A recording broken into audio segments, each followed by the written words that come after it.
All right, we'll go ahead and get started. Good morning, everyone, and welcome to the September California Nevada Drought Early Warning System Drought Climate Outlook Webinar. Thank you for those that have joined us previously and those that may be joining us for the first time. My name is Amanda Sheffield, and I am the Regional Drought Information Coordinator for NIDIS for California and Nevada.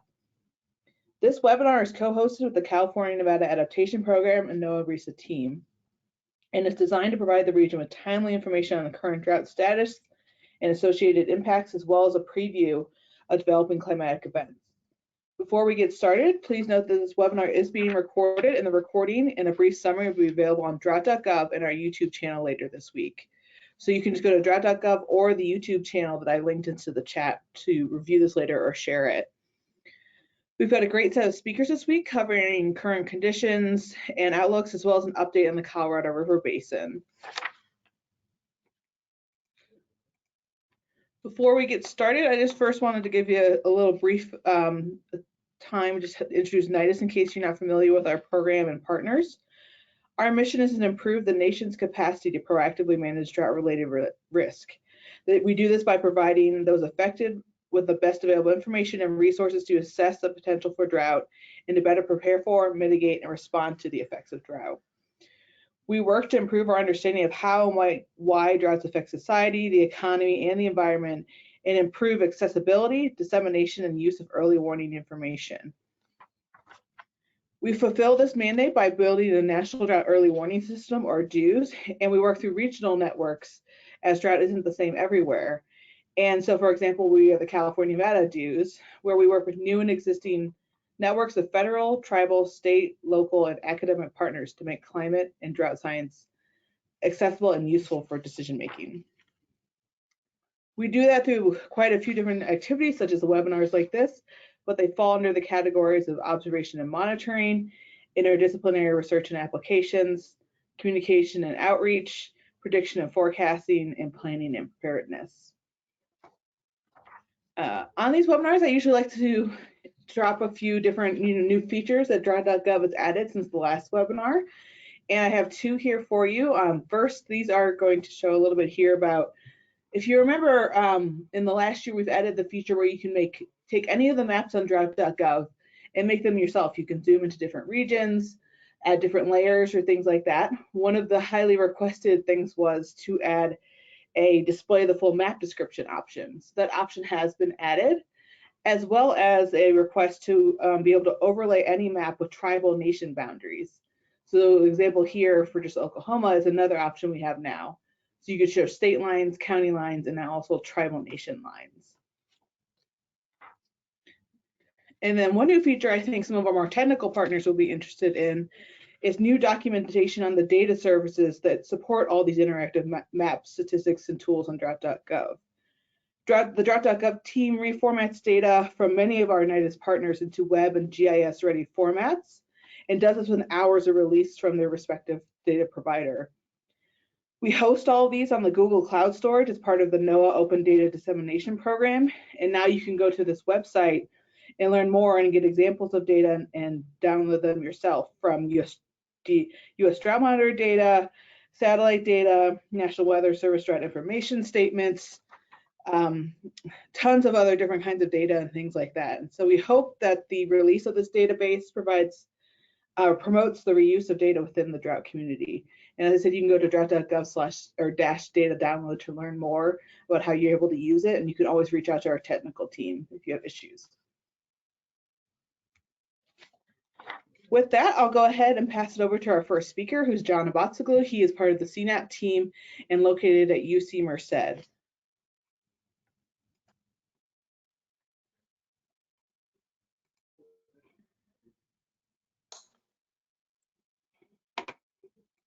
And there you go, John. Should be passing over. All right. Okay, thanks, Amanda. Folks can see my screen, I think, yeah. So I have the honor here of wrapping a bow on the 2022 water year in California and Nevada. And of course, the season went out with a pretty remarkable cascade of weather stories in the past month. It's usually a fairly pedestrian time of the year, but not so much this year. So with my time today, what I'll do is provide an overview of current weather and climate features that are pertinent to our drought situation. I'll provide a few highlights of drought impacts that we've seen here recently, and then I will provide a few perspectives to the start of the 2023 water year as the region invariably enters a fourth year of drought. So with that, I'll first start here with a set of paired maps showing the US Drought Monitor status. On the left, that's where we were this time last year, and on the right, that's where we are now. And so this is a little bit of a glass half full, half empty story. We are not as bad as we were last year, where we had exceptional drought over a huge portion of the state of California and Nevada. This year, the whole two states are in still a lot of drought, but not nearly as severe drought. That severe drought is really isolated to the Tulare and San Joaquin basins that had seen a little bit less precipitation this year than last water year. The last 90 days have been an interesting story. These are a set of maps from the Climate Toolbox showing us sort of rankings or percentiles of precipitation on the left and temperature on the right. It's been a warm summer. I'll get to that here in a bit. What is also quite interesting is that, at least from the perspective of the last 90 days, it's been wet. Doesn't take much to get wet in California or above normal precipitation in California in the summertime. And so that's really a consequence of a couple interesting byproducts of tropical storms and typhoons we'll get to, and then an active monsoon over much of the region. But this combination of hot and wet is sort of unusual in the summer. Usually hot and dry go together, not so much this year. So like I said, it's been a hot summer. When we look at least June through August temperatures for California and Nevada in combination, it's effectively tied for the third warmest summer on record with 2018. Along with that, we saw a number of records set for sort of frequency of triple-digit temperatures. And here I'm just highlighting three where records were set this year for temperatures of 100 degrees or more. Pretty impressive given the fact that we weren't necessarily as hot as last year. You can see where last year was in the diagram, just sort of way above the rest of the years. September, of course, has been a really interesting month weather-wise, and we don't have to go too far back to remember the heat dome, whatever we want to call it, a really oppressive heat wave for California and even stretching all the way into Nevada and Utah. And on top here, this is sort of showing us the 500 millibar heights, large-scale ridge over much of the region, temperatures in terms of percentiles on the bottom, basically record-setting across that entire region. Some all-time temperature records, of course, folks have heard about these. You can see them listed there, along with some monthly temperature records for September. So really, really hot there, basically Labor Day weekend and a few days after. So one interesting thing that I did for this presentation is I took data for the state of California, some gridded data, and I just wanted to rank that September 6th day. We remember that the state of California was on sort of the brink of sort of reaching energy crisis issues, and it turns out, at least for high temperatures, that September 6th preliminarily was the warmest day that California has seen since at least 1979, about a degree Fahrenheit warmer than actually the peak of the heat during the 2006 heat wave that the state saw. One thing to note here is that that 2006 heat wave was persistent and prolonged, much longer in duration, and the temperatures at night were also quite warm. So a little bit different, but remarkable nonetheless, and that corresponds with those record temperatures that we saw across a number of individual locations.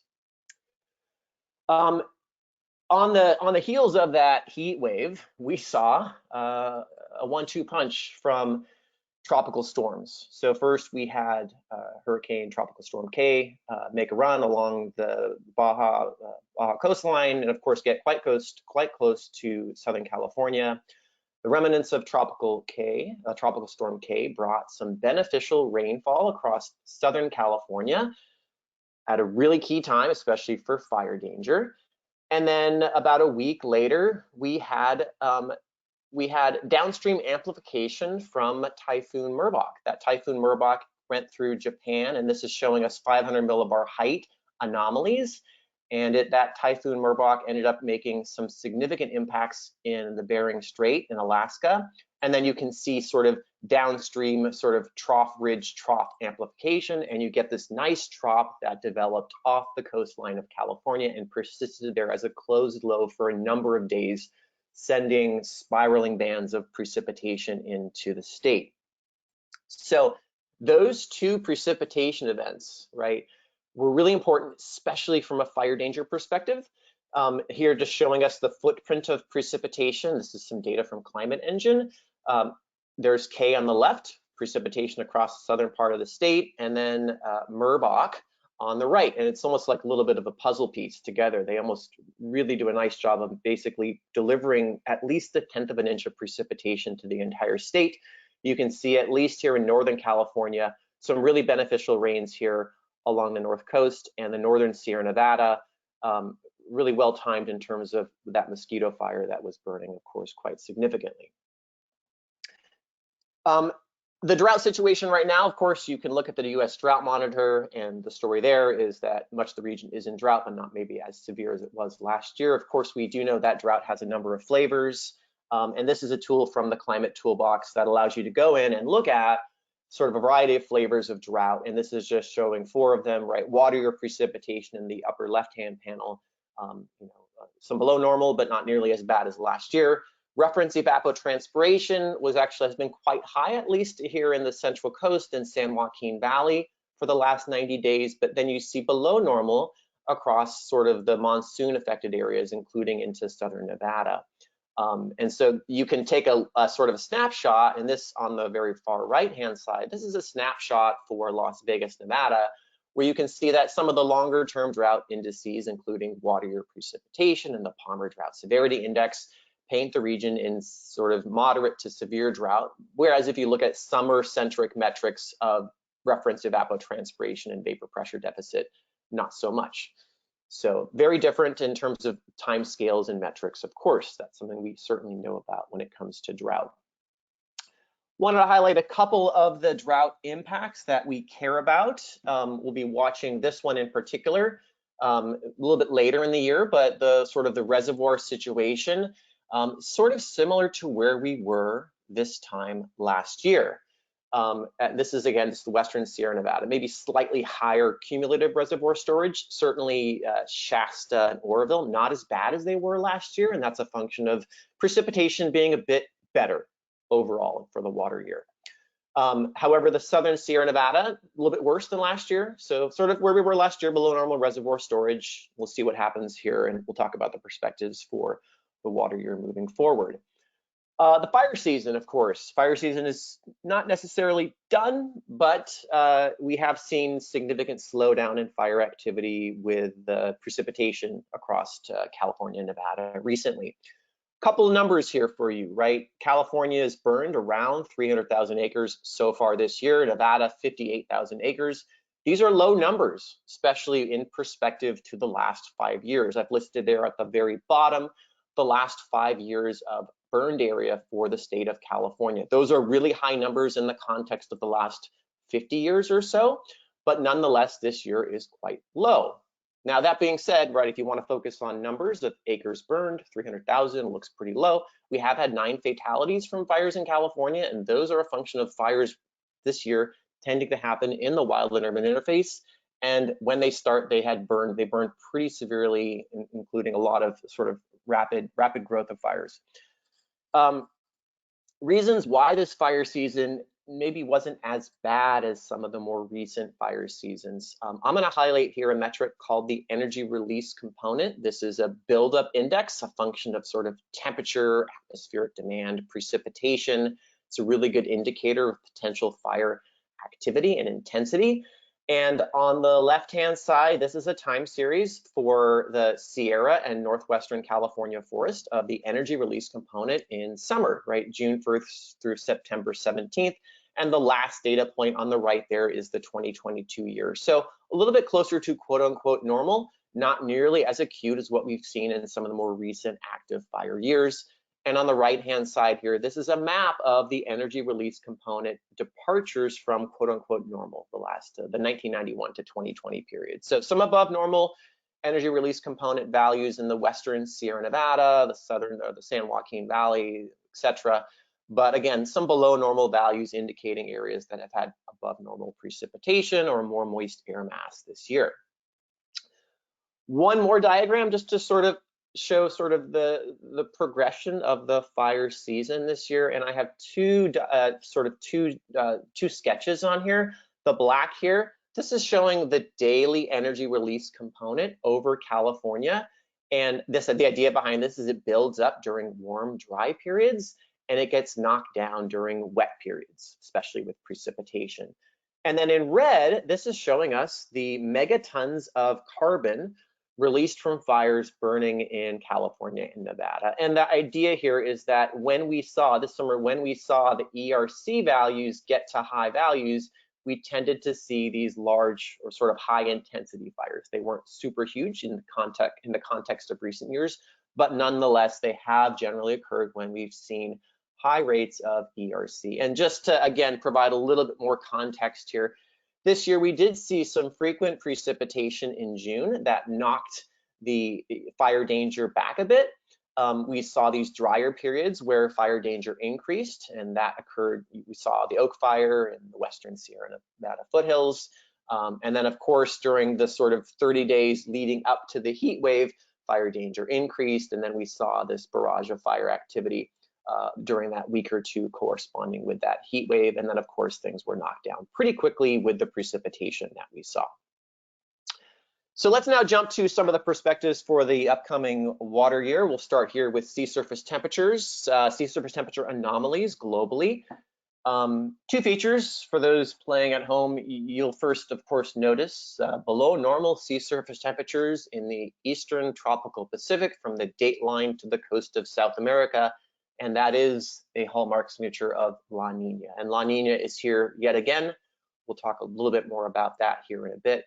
The other feature of note is the persistent high sea surface temperature anomalies in the North Pacific from essentially Asia to North America. It turns out if we looked at the sea surface temperature anomaly map last year, it looked really, really similar with a La Niña in place and high sea surface temperatures across the North Pacific.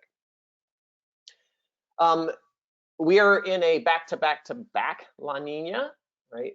A three-peat, if you will. Somewhat unusual. We've seen, I think, 2 of these in the past 70 years. There often are back-to-back La Niñas, but here we're going into a 3rd year. And the Climate Prediction Center and others are effectively forecasting an 80% chance that La Niña persists through early winter.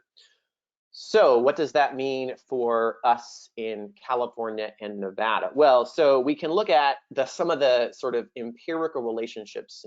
In other words, how has precipitation varied with El Niño, La Niña in the past? And the story is that La Niñas are reliably dry in Southern California and Southern Nevada. So on the right-hand side there, you can see this plot here where the La Niñas are shown in blue, and those tend to correspond with below normal precipitation. However, when we look at Northern California, areas that are more important from a water supply perspective, the pattern is not nearly as revealing, and the correlations are not great. Okay. That being said, the last 2 years, which we've had La Niña, we've been dry in those areas. So a little bit of a low sample size to build off, but certainly not much we can write home on in terms of historical relationships between La Niña and precipitation in Northern California. So I wanted to show you here quickly two forecasts. The first one here is forecasts put out by the North American Multi-Model Ensemble. This is a collection of models that are run once a month by agencies in the US and Canada. And here we're showing the forecasts for December, January, and February. On the left-hand side, that is precipitation. Red is not good. Red is below normal. And so what you can see here is that basically this model combination, collection of models, below normal precipitation across much of the domain, not just the southern part of California and Nevada. Temperatures above normal, which is shown on the right-hand side. Looks very similar to a sort of typical La Niña pattern, although that sort of pattern, at least for the West Coast, has shifted a bit further north, which is not great for all of us wondering what's going to happen for drought in the northern part of the state of California. The official CPC forecast looks very similar, right? Sort of better than normal chances for below normal precipitation across California and Nevada, better odds as you move further south. Okay. With that, I will say that it doesn't take much for us to get an above normal or even normal precipitation winter in California. It really relies on whether or not we get a set of atmospheric rivers that make landfall, and we have struck out quite badly in the last couple of years. So for context here, we are, at least for California, this is the driest 3-year period that the state has seen in the instrumental record, right? These are the 3 years, 3 water years in a row from the Westwide Drought Tracker. Last water year was particularly bad. This water year, not nearly as bad, especially in areas that benefited from the singular atmospheric river in October. Still good footprint through there. But nonetheless, you stack these 3 years together, driest we've seen for a 3-year period in the state of California. And one of the questions we want to know is, where are we going this water year? And so what I've done here is I've taken precipitation data for the state of California from 1895 through present with the climate data set. And the idea here is, if we look at deficits or departures from normal, this is the red line is showing us the trajectory that we've been on so far. Again, the worst 3-year period that we've seen, at least in terms of precipitation deficits in California. Going into a 4th year, right, you can see basically the 2012 to 2015 water year was a bit worse. So if we do see below normal precipitation this year, it's likely will rival that 2012 to 2015 drought, at least in terms of this singular drought metric, which is just precipitation deficits. And of course, we all know that that's only one side of the drought story. It's certainly been warm with increased atmospheric demand, and that's going to increase the tax on all sorts of water budgets that we care about. So with that, summary here is that drought continues. We had some record-setting heat this summer. I will also say that at least in terms of warm season drought degradation, and at least, you know, especially in the context of last year, this year wasn't as bad, right? Temperatures were not as hot as last year. We did see some beneficial rain. We did get some monsoonal moisture across the region. The story is with the three-peat of La Niña, that's very likely going to lead to dry winter in the southern portion of the domain. We are seeing signals that the models are also favoring dry in Northern California, but the story is not written on that quite yet. So with that, I will pass it back. Great, thanks, John. Just a reminder, folks, if you have questions for John, we'll do a bunch of questions for all 3 speakers at the end, so feel free to pop them into the question box. And now we'll move on to our next presenter, who's Noe Santos from the U.S. Bureau of Reclamation. And he's going to talk about the status of the Colorado River Basin.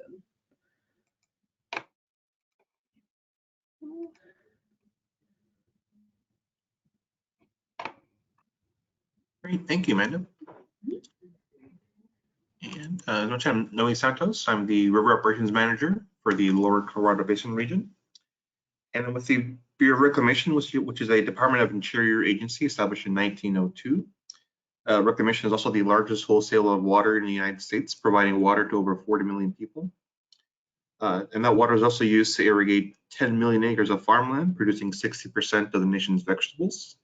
And it's also the 2nd largest producer of hydroelectric power, with 58 power plants producing 40 billion kilowatt hours and over 600 dams and reservoirs.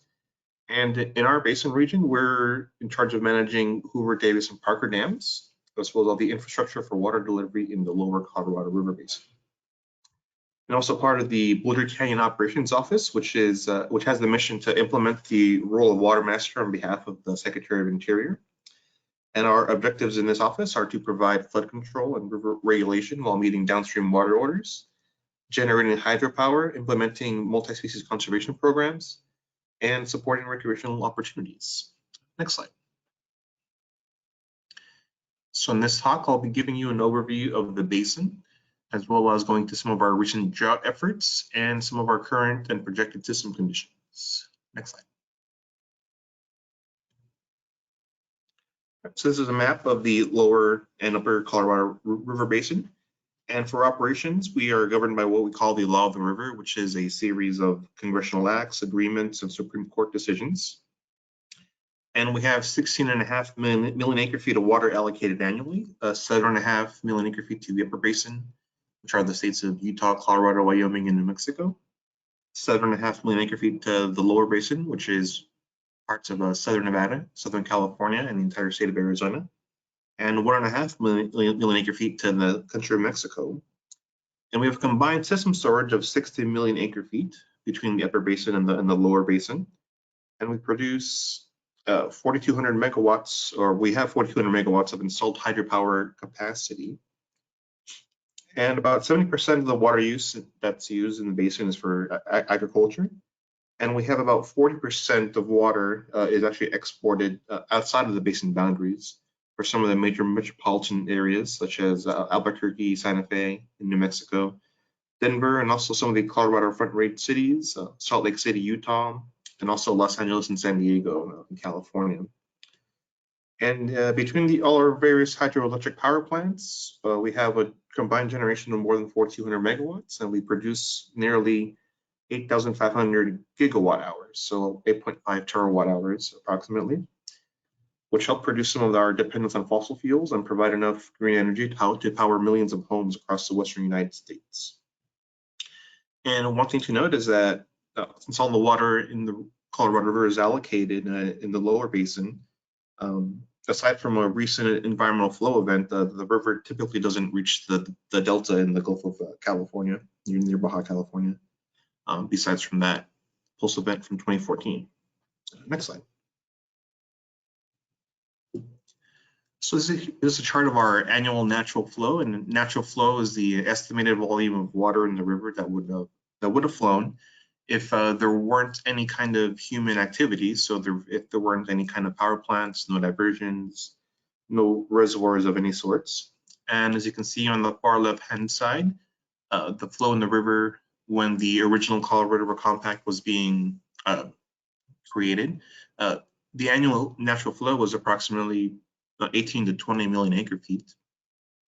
And as we go throughout time, we have some more data that's being collected. We can see that the long-term average between 1906 to 2019 is about 14.8 million acre feet.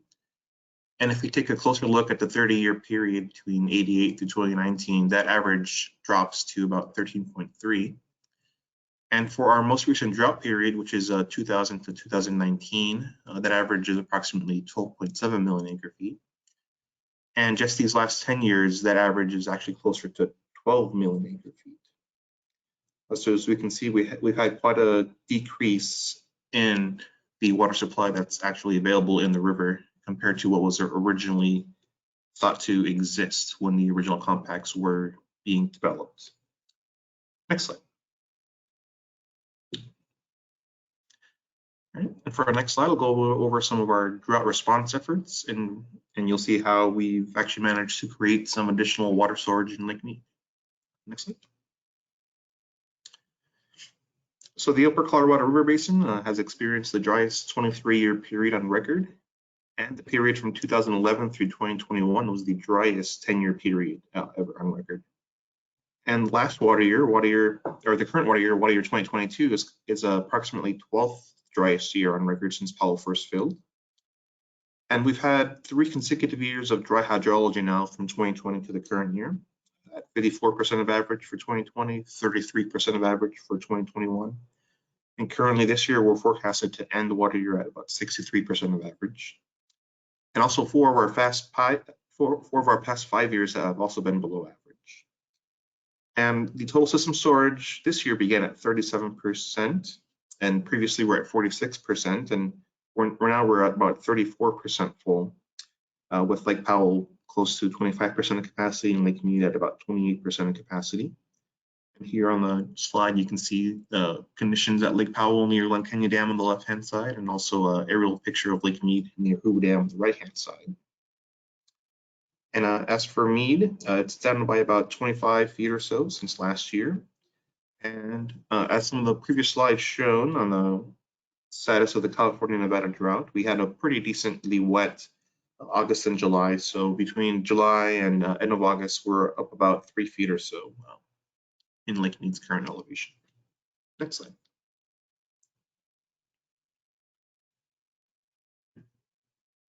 And beginning in the 2000s, we saw that the drought start to intensify, and within 5 years, Lake Powell and Lake Mead fell from being nearly full, essentially full, like around 95% of total combined capacity, down to about 50% full within the first 5 years, between 2000 and 2005. And because of this, the Bureau of Reclamation and the Colorado River Basin states came together to develop a new operating policies for Lake Powell and Lake Mead that would help us to balance operations at the reservoirs when they're both full, and also when the reservoirs are approaching some critically low elevations. And in response, those guidelines are termed the 2007 interim guidelines, and they are in effect through 2026. And they help Lake Powell to release either additional water when Lake Powell is high in contents, and also to reduce some of the releases from Lake Powell when the contents in Lake Powell are approaching some severe limits as well. And in the lower basin, it allowed for additional conservation actions. We have the intentionally created surplus program, which allows states to conserve additional water that would then be stored in Lake Mead for future use. And it also set in place the various shortage tiers for the lower basin that were previously undefined and unquantified when the compact was first created. Additionally, we have the 1944 treaty with Mexico and the various minutes or additions or amendments to the treaty with Mexico. And in the past, we had some pretty great success with some of these amendments, such as Minute 242, which controls the salinity levels in the water being delivered to Mexico. Also, Minute 318, which allowed Mexico to store water in Lake Mead during emergency scenarios, which continued into Minute 319. And also Minute 323 allows for Mexico to voluntarily take reductions in its water use, depending on where Lake Mead is in its elevation, and allows them to continue storing water in Lake Mead through 2026, which is part of their binational water scarcity contingency plan. And also we have the Colorado River Drought Contingency Plans, or the DCP, which allowed the lower basin states to take additional voluntary reductions in their annual water allocations in order to prevent Mead from falling below elevation 1025 in the near term. Next slide. And this year we've had a couple different actions at Lake Powell that have been in response to the extremely dry years that we've recently experienced. And in order to prevent Lake Powell's pool elevation from falling below the minimum power pool of 3490, the Bureau of Reclamation, the Secretary of Interior, and the entire basin states also agreed that they would reduce the releases from Glen Canyon Dam from our previously planned 7.48 million acre foot this year to 7 million acre feet for the water year 2022. And this was also done in conjunction with the Drought Response Operations Plan in the Upper Colorado River Basin, which adds about 500,000 acre feet of water released from the Upper Basin reservoirs to Lake Powell. So by 2023 in April, we have about an additional 1 million acre feet of water that's in Lake Powell that otherwise wouldn't have been there. And this year, in order so that the reduction of 480,000 acre feet of water in Lake Powell from this year, it will not impact future operating tier determinations in the lower basin. And it'll be accounted as if the volume of water was delivered in Lake Mead or is present in Lake Mead when we're running our operational decision-making model, which is when we look at the end of the calendar year to see where Lake Mead would be. And from there, we would implement various shortage criteria for the upcoming year. So that 480,000 acre feet is not being treated to negatively impact that decision. Next slide. And this is a chart of our Lake Mead storage and conservation all the way starting in 2007 with the adoption of the interim guidelines. And you can see there the various minutes with Mexico, as well as some of the additional programs, such as the Pilot System Conservation Program and the Lower Basin Drought Memorandum of Understanding. And in total, if you look at the far right side with 2021, there's about 4.5 million acre feet of water that's in Lake Mead now that otherwise wouldn't have been there with all of our various actions and conservation programs. In essence, Lake Mead would be about 68 to 70 feet lower today if it wasn't for these actions. And we would have ended calendar year 2021 below elevation 1000 if we had not implemented all these various programs, which is very well below that level 3 shortage tier, and which also would have resulted in a renegotiation of the guidelines between Reclamation and the basin states. So we continue to support all of these programs and expect there to be additional conservation actions in the current year and in the years to come. Next slide.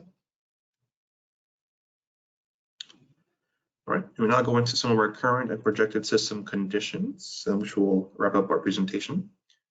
Next slide. All right, here we have our Lake Powell water year unregulated inflow forecast, all the way going back to when Powell was first filled on the far left-hand side from 1964 to the present. Currently, our water year 2022 most probable forecast is about 63% or 6.04 million acre feet. And on the lower corner there, you can see the range of forecasts for water year 2023 in our September 24-month study. Has a range of 4.7 million acre feet all the way up to 15.5 million acre feet. And on the small inset chart there on the top corner, you can see how these various forecasts, where they fall in line in terms of from dry to wet from the entire record for Powell's history. And as you can see, the most probable for 2022 is the 12th driest, closer there in the bottom tercile.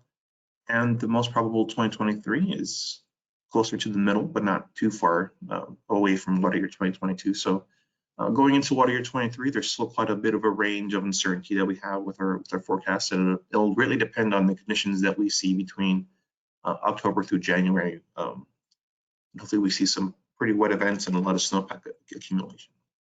Next slide.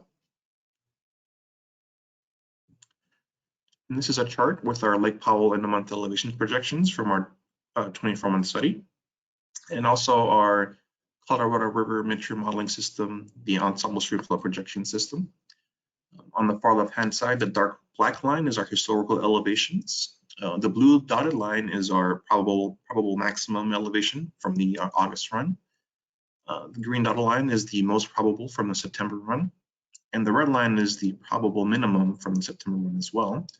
And each individual gray line is one hydrologic scenario that's run through our ESP model, which gives us a little bit more variability and adds to some of the uncertainty that we could see going into 2023 and 2024. Based off of our deterministic model runs here at the end of the calendar year, we have a range of about 3521.18 to 3524.72 at Lake Powell, with the most probable elevation of 3522.79. And at the end of December 2023, we have a physical elevation range in the 24-month study scenarios of about 3848.66 to 3586.78 at Mead at Powell. Next. And here we have a similar chart, but for Lake Mead. At the end of this calendar year, we have a range of projected elevations between 1043.01 to 1047.39. And it should be noted that based on the August determination run, next year the lower basin will be in a level 2 shortage condition in the range of 1045 to 1050. And as we look further out to December 2023, we have a bit of a range between 1014.03, which would put the lower basin in a level 3 shortage tier. And the most probable has an elevation range of, as a projected elevation of 1023.9. And one of our wet scenarios from the August run is a range of elevation projection of 1058.63. Next slide. And this is a comparison of our August and May ensemble stream flow projections and the probabilities of hitting various elevations in Lake Mead. And overall, between May and August, there was a bit of an increase in the scenarios or likelihood that we would be at some of our lower elevations, ranging between increases between 10% or so at the highest. And some of our probabilities of being below 950, which is our minimum power pool, start to creep up now. In May, we were showing 3%. In August, we're showing now a 7% chance of being below power pool at Lake Mead. And going into 2027, you'll see that some of these numbers are grayed out. This is because the interim guidelines expire in 2026. But we worked with the states and they agreed that we should continue modeling operations in 2027 as if we still have the same guidelines for now, while we work on new guidelines going into 2027. Next slide. And if you have any questions, you can always visit our website at usbr.gov/lc/riverops. And if you would want to receive our monthly 2-year and 5-year projections, you can email Colorado River Modeling at usbr.gov. And if you have a phone on you, you can take a quick scan of that QR code and it'll take you to our modeling website, which also has our latest projections as well as a full description of all our assumptions and how our modeling system works. And that's all I have. Thank you very much. Great, thanks. There's one question I'll give you as I'm switching speakers, I think you can answer this. How are deliveries of saline groundwater pumped and delivered by U.S. Bureau of Reclamation from the Yuma and Gila valleys accounted for in the drought contingencies that are delivered in lieu of the Colorado River water deliveries at the northern and southern delivery points to Mexico?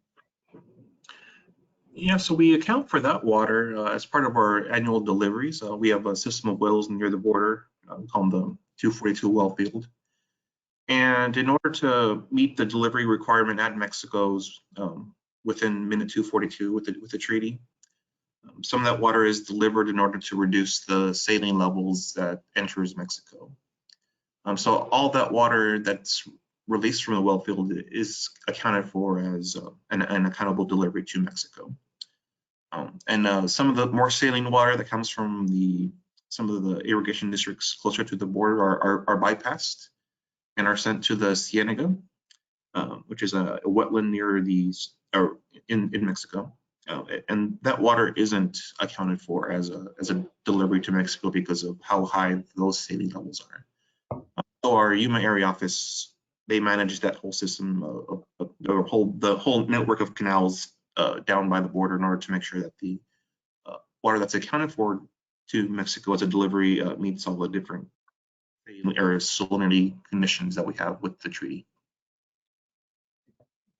Great, thank you. Just a reminder for everyone, if you have questions, feel free to keep popping them into the questions box. We'll get to a few more later on. With that, we'll move to our third speaker, who is Traj Ucla from CNAP and UC Santa Barbara on subseasonal forecasts. Thank you, Amanda, and thank you everyone for joining in. This is Traj Ucla. I'm a researcher with the Climate Hazard Center at UC Santa Barbara.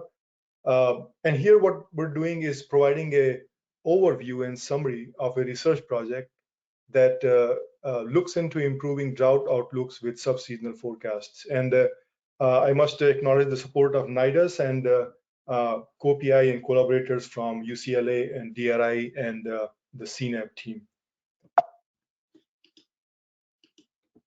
So before starting the overview, why are we doing this? Why did we conduct this research project? So there are two main motivations guiding our work. As I think John also mentioned in his presentation, that some of the changes in drought can happen pretty rapidly. So although we know that drought development typically happens slowly, drought recovery can happen rapidly. So just as an example, here is a figure that we got from US Drought Monitor. It shows the percentage area of California in drought based on different drought categories from 2011 to 2020. And we can see that there were at least two occasions, January to February 2017 and January, February 2019, when there was a rapid recovery in drought, and that happened over a month or two or so. And that time period of a month or so overlaps very well with the subseasonal climate forecast. So this to us shows a potential for using subseasonal forecasts that only look out to about 4 weeks ahead, and which are available every week or so. Second, in terms of motivation, we see a potential for improvement in drought outlook. Currently, existing drought outlooks are mainly based on short-term weather forecasts that go out to about 14 days. They're also based on seasonal climate forecasts. They go out from 1 to 3 months in future, and also the initial conditions of drought. What we think these existing drought outlook can leverage from are sub-seasonal climate forecasts that go out to about 4 weeks. So in between weather and seasonal forecasts, and they are available every week. So you can basically use them to update drought outlook every week. And they can also leverage from hydrologic forecasts. And hydrologic forecasts are uniquely qualified to support drought outlook because they provide a quantitative account of initial moisture, such as the moisture conditions of soil moisture, snow, and climate forecast. So they combine both of them together to provide hydrologic forecasts that can help with the drought outlook. So before going into the overview, just wanted to talk a little bit about sub-seasonal climate forecasts. So sub-seasonal climate forecasts have been basically available over the last several years. There are several different modeling centers based in Europe, in North America, Japan, and other countries that provide these global climate model-based sub-seasonal climate forecasts.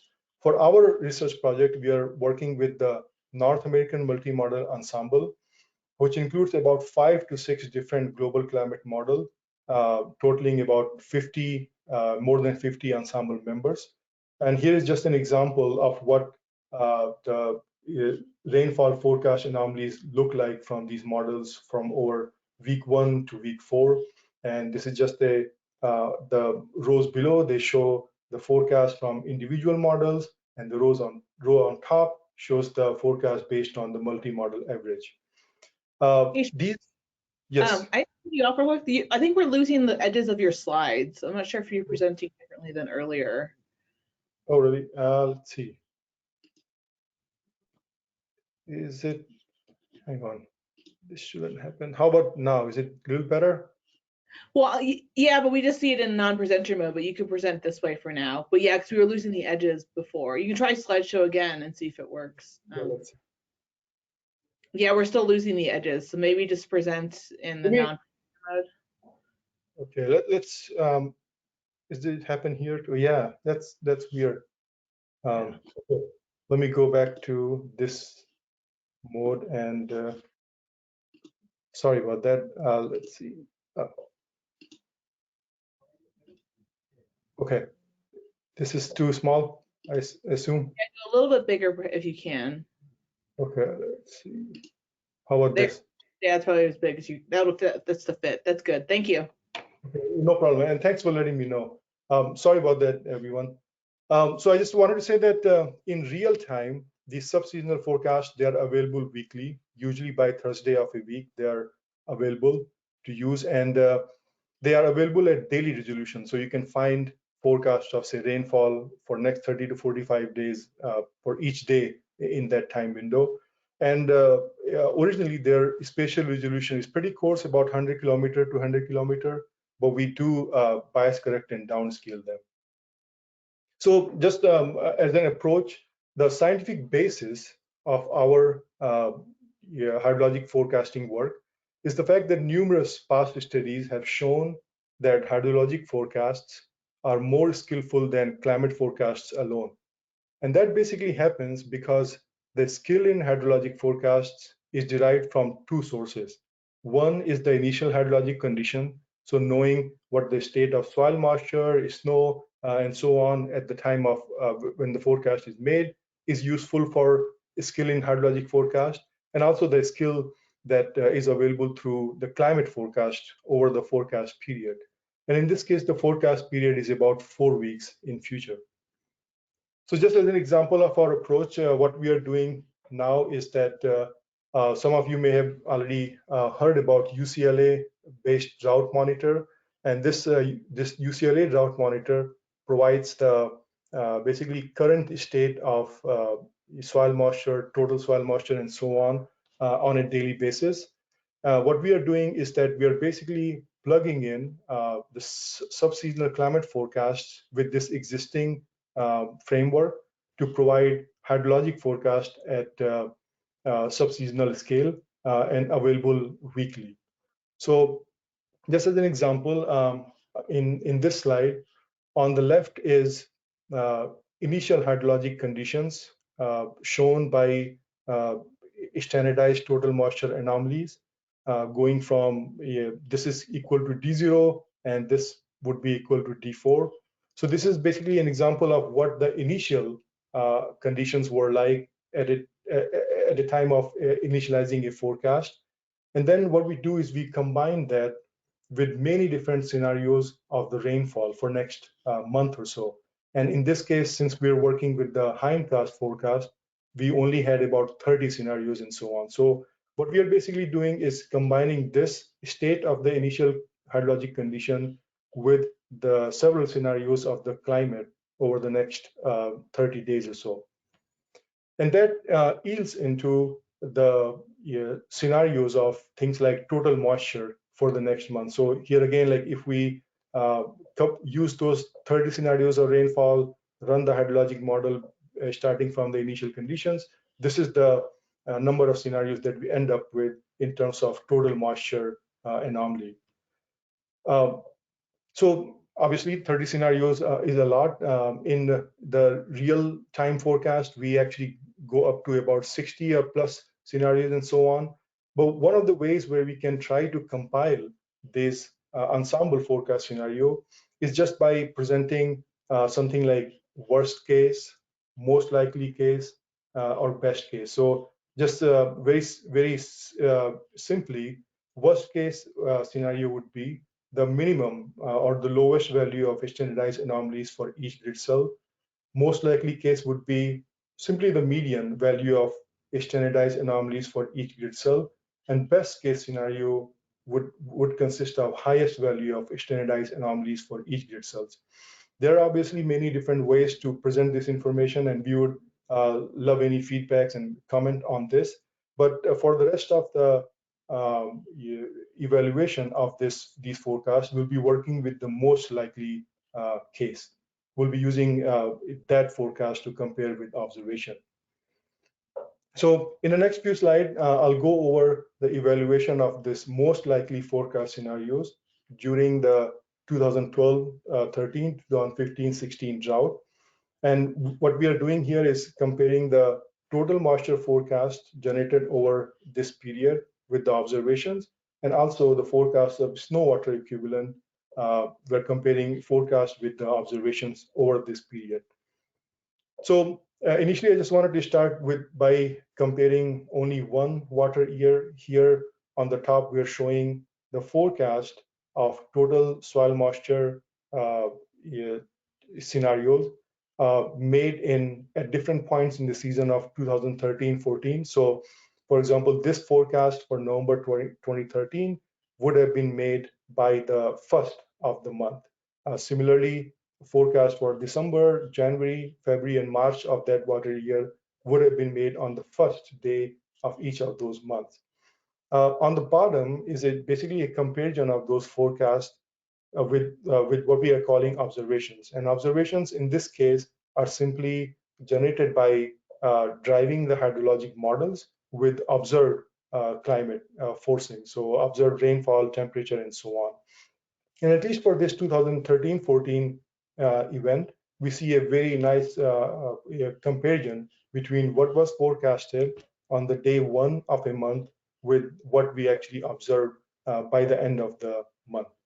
So we can do the similar comparison now for all the years between 2012 to 2015. And here we have the months from November to March when we go from the left column to the right column, and then years going from 2012 to 2015. And the figure on the left is forecast, the figure on the right is observation. So what we want to do here is basically compare the first row of the left side figure with the first row of the right side figure, and so on.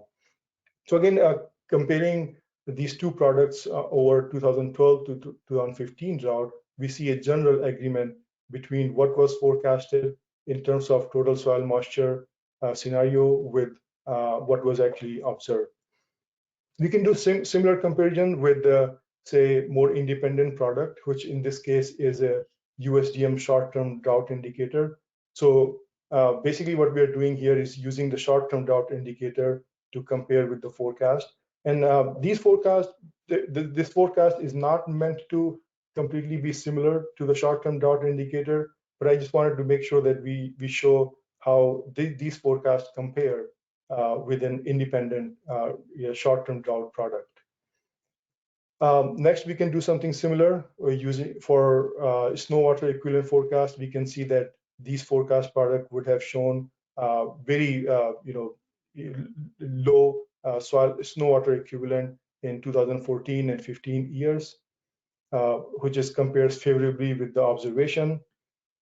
What we can also do is just compare forecast and observed area in drought over California, and here is just those two lines. Red line is the observed area in drought in California in D0 to D4 category, and the blue line is again the most likely forecast scenario. And we see a general comparison. Generally they agree, except for some cases in the 99 to 2003 period, and that's something we can look more into in our research project. When we do something similar, compare the forecast drought area with the observed drought area for California, and then different climate divisions in California, what we are finding is generally a high correlation between the forecast-based estimates of drought area versus observed estimated drought area. Finally, we also have a peer-reviewed paper in review right now that looks at the skill of these forecasts for basically entire Western coast and at a grid cell scale. And it also examines the skill and how it varies from week 1 to week 4, and also for different categories of drought, for drought termination and drought onset. So basically the grid cells here that are in red color, they show higher skill, and the grid cells that are in blue color, they show lower skill. So what we are finding here is, in general, there is a higher skill for drought termination than onset, and generally the skill is high during the first 2 weeks, and skill is generally higher for the northern regions of West Coast. And we're also finding that there is more skill when we focus on D0 to D2 category versus when we focus on D3 to D4 category. So with that, I will conclude here. Basically, our research project so far has shown that given the skill and routine weekly availability of subseasonal forecast, we think there is a potential for operational production of these forecasts and application of subseasonal hydrologic forecast to support monthly drought outlook. I just wanted to acknowledge the support of NIDUS and support of the co-PIs, Dr. Dennis Lettenmeyer and Kristen from DRI, and also our graduate student Lusu for conducting the hydrologic model experiments and analysis. And there are some references that I cited in the presentation that are available here. So I'll end there and take any questions if there are any. Thank you very much. Great, thanks, Trad. With that, we've got to squeeze in a few questions here. I think I've got one for everyone, starting with John. 1 second while this pops up. John, so this question's from Rachel Ramirez with CNN. Can you talk more about the back-to-back La Nina years? What would a third La Nina year mean for the Southwest, and how does the climate crisis play into this pattern? Sure, it's a great question. So, yeah, La Nina certainly loads the dice for dry winters across the broader Southwest. Maybe not as much in Northern California, but nonetheless, the last 2 years have been dry in Northern California with a La Nina. The combination of climate change, warming conditions, along with La Nina, really are absolutely loading the dice for a continuation of the drought, right? And like Noah mentioned, we're in the part of a 23-year mega drought, and the forecast, at least for this year, would suggest that a 24th year is is possible. So yeah, we are absolutely loading the dice for continuation of drought and water scarcity challenges across the broader Southwest here with the warming climate and La Niña this year. Great, thanks, John. And then the next question's for Noe. Is there any easy depiction of how the water demand has changed over the decades of Lake Mead? There is. I don't have a good slide that I could send you, but I know for sure we've seen a dramatic decrease in our water use throughout these past 20 years, and especially more recently. Our annual water use that we account for is closer to 6.8, 6.6 million acre feet per year versus the 7.5 that the lower basin is accounted for.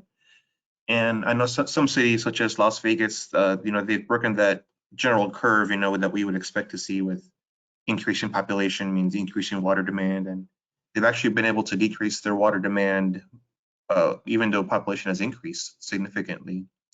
And I believe Las Vegas is on track to be one of the most drought tolerant cities in the U.S., if not in the world potentially, with their pretty high stakes planning here that's going on in the near term future. But I would say that overall in the lower basin, we've had decreased water use, and in the upper basin, they've also entered into various drought accords and are trying to meet their demands also with the lower amount of water that's present in the river.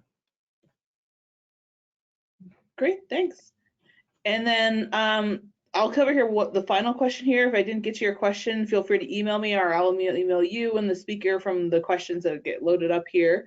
But this one's for Shrad. Interesting results. How much of the soil moisture, snow, and area of DEWS skill can be attributed to persistence? I assume that the initial conditions play a role in the good skill you have achieved. Yeah, no, definitely great question. And in the paper that I had mentioned briefly, we do compare the skill relative to persistence. And we find that in parts of California, persistence itself has a lot of skill. And I have to say that this analysis was conducted from 99 to 2016 because that's the amount of time for which the data was available. And that obviously that is the time when California had persistent drought for a long period of this time period. So we couldn't find essentially a lot of non-drought events, especially for California to analyze. So that was certainly a drawback. But I should also say that the skill that is derived for persistence is certainly valuable for hydrologic forecast. And that's why it makes sense to try to incorporate the contribution of initial conditions through application of hydrologic model. Thank you. Great, thanks, Shrad.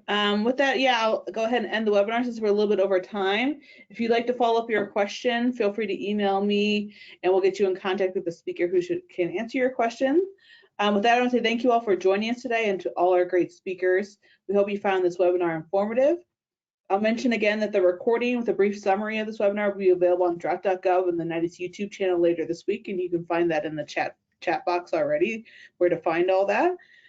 As I said, email me with remaining questions if you'd like more information or want to be more involved with the California DEWS, including webinars just like this.